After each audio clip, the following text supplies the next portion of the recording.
So next up is the automation section. What can we see here?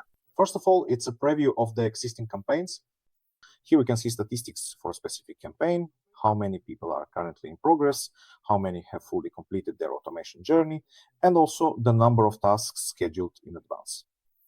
You can use either pre-made templates for your automation or create a custom flow from scratch.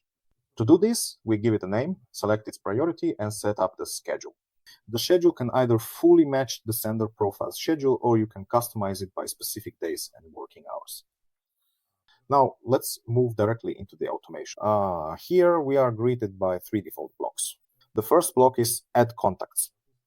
By clicking on it, a CRM system widget opens up for us. Here, we can set the necessary filters, select a pool of contacts, and upload it to the automation as a one-time action. You can also set up an auto filter at the segment level. The same type of widget opens up here as well. You select the filters you need, and what does this give you in the end? If a person appears in the CRM system who matches the filter, they will automatically be added here to the sequence and start the processes in it without any action required from you. The third block is Sender Profiles. Accordingly, here we select the profiles that will participate in the automation, and we also choose the method for distributing contacts among these sender profiles. By default, the value is set to even distribution. There is also random distribution, distribution with priority given to contacts that have previously interacted, or distribution only to new sender profiles that have not had any interactions yet. So, and now let's move directly to the functions. What can we do? Send or withdraw requests, send messages, send emails. Next, we have the engagement actions block. That is, you can visit a person's profile, react to a post, comment on a post, or confirm a typing indicator. The next block is technical triggers. They help determine whether our connection request has been accepted and whether we have received a reply to our message. Delays in time. And then the most interesting section is working with data. Here, at any stage of automation, you can automatically add or remove tags. You can change the contact storage list, change the pipeline stage, and at a certain stage, you can switch the sender profile and continue building the flow under a different profile. You can even direct the contact to a completely different automation. And the rotate sender profile function allows you to move the contact to the very top of the automation and make it go through the same flow again, but with a different sender profile. Additionally, the API and off-hook features allow you to organize data exchange, export, and import at any stage of the automation.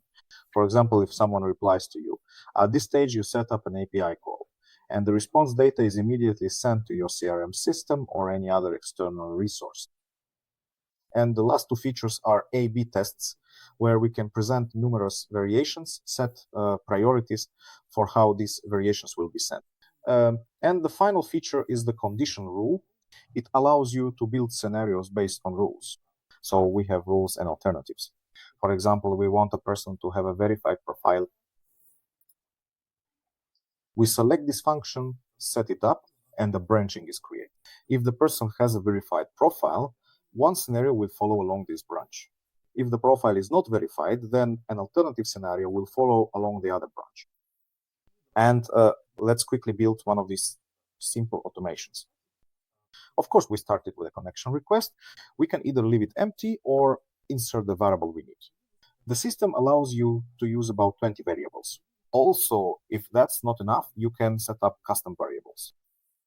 After sending the connection request, we definitely need to set a trigger that will check whether our friend request has been accepted. For example, we set it for 5 days.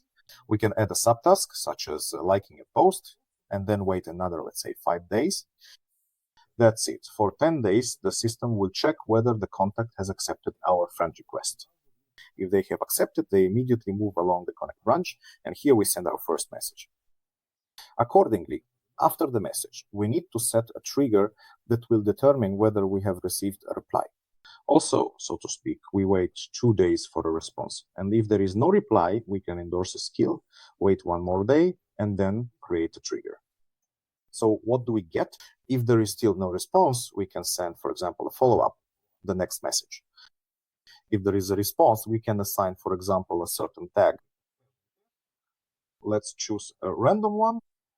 And after this, we see that Once the contact replies, a tag is assigned to them and they proceed to the end of the automation. Now, what should we do if our request is not accepted? First of all, this connection request on LinkedIn needs to be withdrawn because having too many pending requests is a red flag for LinkedIn. And after the request is not accepted, we can, for example, use the rotate sender profile node, select the segment from which the rotation will take place, choose the sender profile to which we want to rotate the contact, and create it. That is, if within 10 days a person does not accept our request on be contacted from one sender profile, they return from this node to the very top of the automation, select another sender profile, and go through the same process again, but this time with a different profile. Basically, this is the simple automation we have created. You can customize it as much as you like. You can set up a large number of messages and follow-ups. Everything depends on your strategy and probably your imagination.